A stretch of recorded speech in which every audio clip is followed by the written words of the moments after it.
Hi there, my name's Dave Hello. Ingram, and Elena's asked me a really quite an important question, which is, what's the role of YouTube and video in general in terms of building credibility for yourself, whether you're acting as a consultant or just whether you're acting as an internet marketeer who wants people to appreciate the fact that you are genuine and you really do know what you're talking about.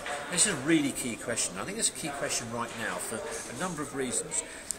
More and more people appreciating that in some walks of life, internet marketing being one of them, but there's some other product areas as well, that people are starting to be quite a lot more wary and a lot more sophisticated about what products work and therefore who they're buying from. I think it's always really been important to understand that people, if they don't know you and if they don't like you, then they won't buy from you. So, and then there's sort of the credibility that you have a track record. I think this is really important, and YouTube has a significant role to play in this, especially when you combine it with other forms of social media. People like, for example, the LinkedIn network, Facebook and Twitter. These are all places where, to a fair degree, you're actually exposing yourself as an individual. And how do people judge whether or not you're credible? How do people judge whether or not you're likeable? Well, video is a pretty good shorthand way of getting that across. It's also a pretty good shorthand way of actually understanding, I think, very quickly as to who's got something real and serious to say, as opposed to someone who's really not only in it for the money, so to speak. And I think people are very astute at sussing those, identifying those types of people that, while they might have something worthwhile to say, they know that those people are really only looking at you, Yes. the audience, as a means of their next car or their next house. And I think that's really important to understand. So it has a significant role. My partner Sarah has a blog. Now, because she's dyslexic, nearly all her blogs are video blogs. Oh. And that's a really good way of helping people to see A, what you like as a person, and B, to gauging whether or not you really have something valuable to offer. And therefore, it's a good means of overall helping people to understand how credible you are. I'd have to say, quite honestly, some people just simply won't come across as being credible for all sorts of reasons. It works, I think, for people that are credible in the first place and have something worthwhile and interesting to say. If they don't, then I'm afraid they're going to be shown up for that. Mm-hmm. So in that sense, it's quite a brutal method, and doesn't necessarily work for everybody. But nevertheless, I think it's a really important thing. Certainly, we use it a lot. We use it a lot as individuals. Sarah uses it very effectively as an individual, and it's been significant to help build her reputation. And I use it quite a lot for my clients to help build their reputation. Mm. I think the real thing is it's about people. If you can look someone in the eye, you've got a really good gauge of whether or not they're honest and trustworthy.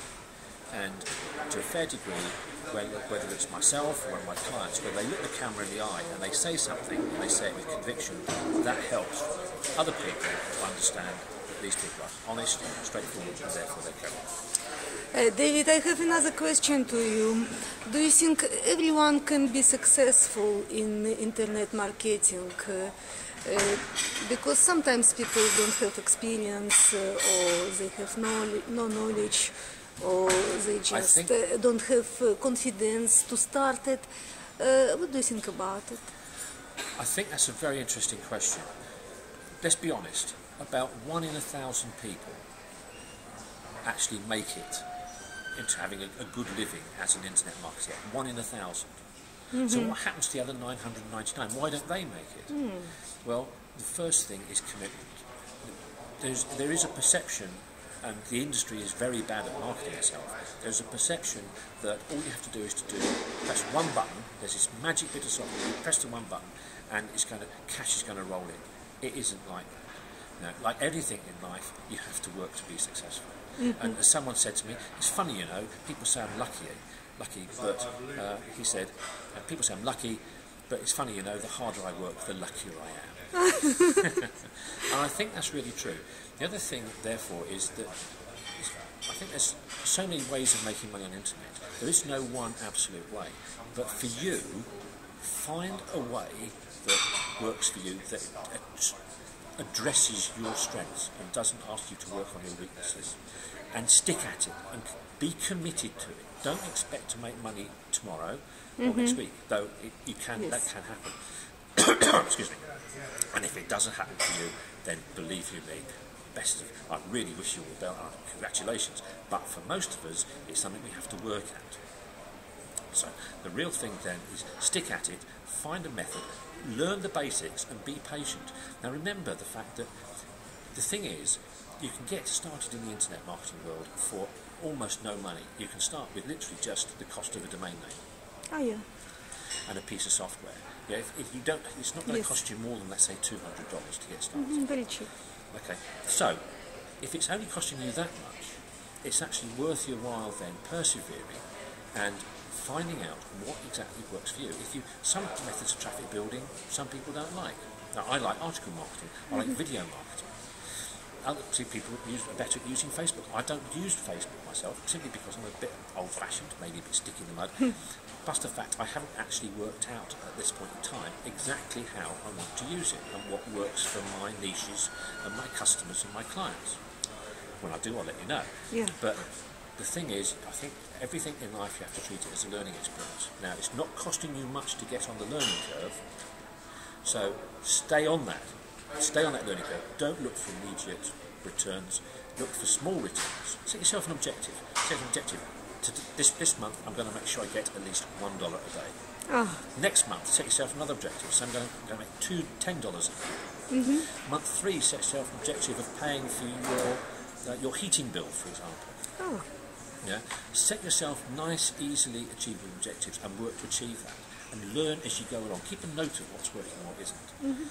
And also understand why it's working and why it isn't. Keep your ears open. There's lots and lots of free advice.